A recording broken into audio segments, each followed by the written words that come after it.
First మీ career start అయింది Aditya music దాంట్లోంచి కదా.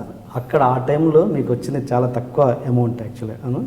ఆ టైంలో కూడా మీరు పేరెంట్స్ మీదనే ఎక్కువ బేస్ అయ్యారని మీరు అంటే ఎక్కువ మీరు పేరెంట్స్ మీదనే బేస్ అయ్యారు ఇన్కమ్ పరంగా. అప్పుడు అంటే ఇంట్లోంచి ఎటువంటి ప్రెజర్స్ వచ్చేటి, ఎందుకురా మనకు ఈ సినిమాలు అలాంటివి వచ్చేవా లేకపోతే ఎలా? యాక్చువల్గా అప్పుడు ఏంటంటే మేము ఇంట్లో చెప్పేసాము, అంటే ఇంట్లో మల్టీమీడియా నేర్చుకున్నాము, బాను నేను కలిసి ఒక ఆఫీస్ పెట్టుకొని ఇంట్లో డిజైనింగ్ చేస్తాము అది ఇది అని చెప్తే, సరే వాళ్ళకు తెలియదు మల్టీమీడియా గురించి, అప్పుడు కొత్తగా వచ్చింది కదా, సరే తెలియదు అని నాకు ఒక 50,000 పెట్టి మా నాన్న సిస్టమ్ కొనుక్కోమని చెప్పాడు. వాళ్ళ నాన్న వాడికి 50,000 ఇచ్చే సిస్టమ్, ఇద్దరు 50,000 పెట్టి సిస్టమ్ కొనుక్కొని వాళ్ళ ఇంట్లో బాలనగర్లో వాళ్ళ ఇంటి కింద వేకెంట్ అయిపోతే, సో దాంట్లోనే వాళ్ళ మమ్మీ ఇక్కడే పెట్టుకుంటారా, బయట ఎందుకు ఇప్పుడు మంత్లీ మీరు కట్టలేరు కదా, రెంట్ అంత కష్టం అవుతుందంటే 1 year వాళ్ళ ఇంట్లో కింద పెట్టుకొని నడిపాం అనమాట.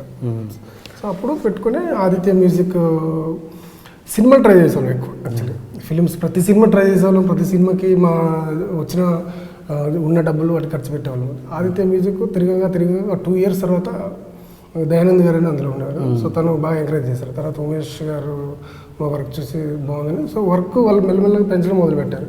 సో మంత్లీ 5,000, 6,000, 10,000 అలా పెరుగుకుంటూ వచ్చింది డబ్బులు. సో వచ్చిన డబ్బులు నేను బ్యాచిలర్గా ఉన్నాడు, మా తమ్ముడు నేను ఉండేవాళ్ళని, సో వీడు వాళ్ళ ఇంట్లో ఉన్నాడు. సో మాకు ఆడికి సరిపోయేటి. మిగిలిన డబ్బులు ఏంటంటే మేము ఈ ప్రింట్అవుట్లో ఇప్పుడు అంటే ఇంటర్నెట్ అన్నీ వచ్చినాయి కదా, అప్పుడు మనం అంటే ప్రొడ్యూసర్ దగ్గరికి వెళ్ళి డిజైన్ చేస్తామంటే సరే చేయండి అంటే ఆల్బమ్ ఇచ్చేవాళ్ళు అనమాట. సో ఆల్బమ్ చూసి దాంట్లో స్టిల్స్ సెలెక్ట్ చేసుకుని తీసుకుపోమన్నాడు. ఆ స్టిల్స్ మళ్ళీ మనం స్కాన్ చేయించాలి, డిజైన్ మనకు చూపించాలంటే స్కాన్ చేయడానికి మనకు ఒక 5,000, 10,000 ఖర్చు అవుతాయి. సో మళ్ళీ ప్రింట్లు చేయడానికి మళ్ళీ దానికి ఒక 2,000-3,000 ఖర్చు అవుతాయి. సో ఈ మినిమం ఒక 10,000-15,000 ఖర్చు చేయండి మాకు జోబులోకి నుంచి. ఆ సినిమా వస్తుందని గ్యారంటీ లేదు మళ్ళీ. సో వచ్చిన డబ్బులన్నీ అటే వెళ్ళిపోయాయి మాకు, అంటే పెద్ద కూడేసేది ఏం లేదు మాకు. అదే ఆ టైంలో మరి పేరెంట్స్ నుంచి ప్రెజర్ వచ్చేది కదా, ఎందుకు ప్రెషర్ అంటే ఏం లేదండి, అంటే సపోర్టివ్ గానే ఉండేవాళ్ళు వాళ్ళ పేరెంట్స్, మా పేరెంట్స్ కూడా. పని చేస్తున్నారు కదా, ఏదో చేస్తున్నారు అన్న, అంటే వాళ్ళకి బేసిక్ ఏంటంటే ఏం చదివేమో తెలీదు. మల్టీమీడియా జాయిన్ అవుతున్నావు, ఇంత పలానా ఫీజు నెల ఇంత కట్టాలి అంటే మా మమ్మీ డాడీ ఓకే అన్నారు. వీడు అలాగే జాయిన్ అయ్యాడు. సో ఫీజు కడుతున్నారు వాళ్ళు, బేసిక్గా వెళ్తున్నాం మేము, చేస్తున్నాము, అక్కడ చదువుకుంటున్నామా ఏం చేస్తాం వాళ్ళకి తెలియదు బేసిక్.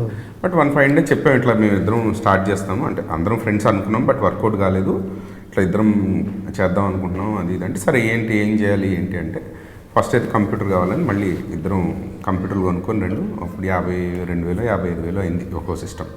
అదే మా ఇన్వెస్ట్మెంట్ ఈ రోజు కూడా. తర్వాత ఇంకా మేము సంపాదించినవే పెడతాం, కానీ ఆ తర్వాత పేరెంట్స్ దగ్గర మళ్ళీ తీసుకోవాలి. ఆ ఫస్ట్ ఇనిషియల్ కంప్యూటర్కి తీసుకున్నాము. మళ్ళీ ఆఫీసు ప్లేస్ అంటే కష్టం అంటే మా మదర్ అన్నారు, ఇంటి కింద ఓన్ హౌసే మాది బాలనగర్లో, అక్కడ వేకెంట్ అయితే ఒక పోర్షన్ అందులో పెట్టేసుకోండి, అది వాస్తు కూడా బాగా కలిసి వచ్చింది, ఇక్కడ వాళ్ళకి పిల్లలు పుట్టారు ఇది పుట్టారు, మా అమ్మాయి వృద్ధానికి కూడా చెప్తుంటుంది అనమాట చరిత్ర. సో అన్నీ అంటే ఇప్పుడు మాకు పిల్లలు పుట్టేస్తారేమో అని టెన్షన్, పెళ్ళిళ్ళు కానీ బిజినెస్ చేయాలి కదా. సరే అట్లా పెట్టుకొని ఇంకా ఆ రూమ్లో 2 rooms ఉండేవి అనమాట, ఇంకా అందులో కూర్చొని పని చేస్తూ అలా తిరుగుతూ ఉంటారు. అయితే ఫైనాన్షియల్గా మాకు ఆదిత్య వర్క్ ప్లస్ మనోడు అన్నట్టు ఇట్లా ప్రింట్స్కి అన్ని పోగా నెలకు 1,000 రూపాయలు, నెలకు 1,500, ఒక 1,200 అట్లా మిగిలే, చెరో 1,000 రూపాయలు. అది నాకు సెల్ ఉండేది, వీడికి ఉండేది కాదు. వీడి ఖర్చులకి అప్పుడప్పుడు బీర్లకి వీటికాటికి అయిపోయేది, నాకేమో సెల్ బిల్లుకి అయ్యేది 1,200, 1,400 అట్లా. అప్పుడప్పుడు తగ్గితే అమ్మని అడిగి తీసుకునేవాడిని. పని చేసుకుంటున్నావు, నీకు నా ఇల్లు ఇచ్చాను 3,000 రెంట్ వస్తుంది, 3,000 లాస్ అనుకుంటూ మధ్యలో వచ్చి నన్ను డబ్బులు అడుగుతావు ఏంటి, అప్పుడో 100 అని కొన్ని రోజులు అలా తిట్టి అలా కానీ ఇచ్చేది పాపం. లాస్ట్కి 1 year తర్వాత ఇంకా కొంచెం ఆదిత్య వర్క్ పెరిగింది బాగా. అంటే ఇనిషియల్గా వాళ్ళు మాకు మాకు ఆదిత్య నుంచి మా అనిల్ బాను కోర్ డిజైన్ అనే కంపెనీకి వచ్చిన చెక్ 1,100 రూపాయలు నాకు ఇవాళ గుర్తుంది. చెక్ ఒకటే ఉంది మా దగ్గర, ఏమీ లేవు, డాక్యుమెంట్స్ ఏం లేవు, అకౌంట్ ఓపెన్ చేయాలి. వెళ్ళి మా తెలిసిన డాడీ వాళ్ళ ఫ్రెండ్ ఒక బ్యాంక్లో డైరెక్టర్ అనమాట, వన్ ఆఫ్ ది లెటర్స్, వెళ్ళి ఇట్లా అడిగితే ఆయన అన్ని లెటర్స్ అవి ఆయనే ప్రిపేర్ చేసి డాక్యుమెంటేషన్ అంతా చేయించి అకౌంట్ ఓపెన్ చేశారు. ఇవాళకి అదే బ్యాంక్లో నడుస్తుంది. అది అందరూ అడుగుతుంటారు క్లయింట్స్, మీ బ్యాంక్ ఏంటండి బాబు అదేదో అంటే, మాకు సెంటిమెంట్ అండి, అది కలిసి వచ్చినది మార్చం ఏదైనా. అయితే అట్లా 1,500 నుంచి మెల్లగా వర్క్ పెరిగింది. మేము కొంచెం ఎక్కువ, అంటే ఫస్ట్లో మాకు అంత తెలియదు, అంటే అసలు ఎలా చేయాలి ఏంటి తెలియదు, నేర్చుకున్నాం, ప్రాక్టికల్ నాలెడ్జ్ లేదు, చదివామా వచ్చామా అన్నట్టు. బుక్లోనూ మా మాస్టర్లు చెప్పింది, అప్పుడు యూట్యూబ్లో అవి లేవు సొంతంగా నేర్చుకోవడానికి, ప్రతిదీ ఎవరో వాళ్ళు చెప్పాలి ఏదోటి. సో అది మెల్లగా అసలు ప్రింట్కి ఎలా చేయాలి, ఎలా అడాప్ట్ చేయాలి, ప్రింట్ అయితే అసలు ఏమేమి జాగ్రత్తలు తీసుకోవాలి, ఇవన్నీ బై ఎక్స్పీరియన్స్ ఒక 6 నెలలు సంవత్సరం పట్టింది మాకు తెలుసుకోవడానికి. We made many mistakes in between. ఆదిత్యవి ప్రింటింగ్ దాకా వెళ్ళిపోయి నైట్ ప్రింటింగ్ షెడ్యూల్ ప్రగతిలో మేము చేసిన దాంట్లో ఏదో చిన్న ప్రాబ్లం ఉండేది. అర్ధరాత్రి ఆ దయానంద్ గారు ఫోన్ చేసేసి ఏంటయ్యా మిమ్మల్ని నమ్మిస్తే ఇంత టెన్షన్ పెట్టేస్తున్నారు నన్ను, అదేంటో ప్రాబ్లం వచ్చిందని చూడండి. మళ్ళీ అప్పుడు బాలనగర్ నుంచి ప్రగతి లక్కడి కప్పుల్లో ఉండేది. బండి వేసుకుని అర్ధరాత్రి వెళ్ళి చూసి అసలు ఏంటి ప్రాబ్లం చూసుకొని మళ్ళీ అక్కడ చేయగలిగితే అక్కడే, లేదంటే మళ్ళీ నువ్వు ఇక్కడ ఉండని నేను వెళ్ళడమో లేదా వీడియోలు నేను ఉండడం చేసి అప్పుడు ఈమెయిల్ ఏమీ లేవు సరిగ్గా. అంటే మళ్ళీ తీసుకొని రావాలి వాడు.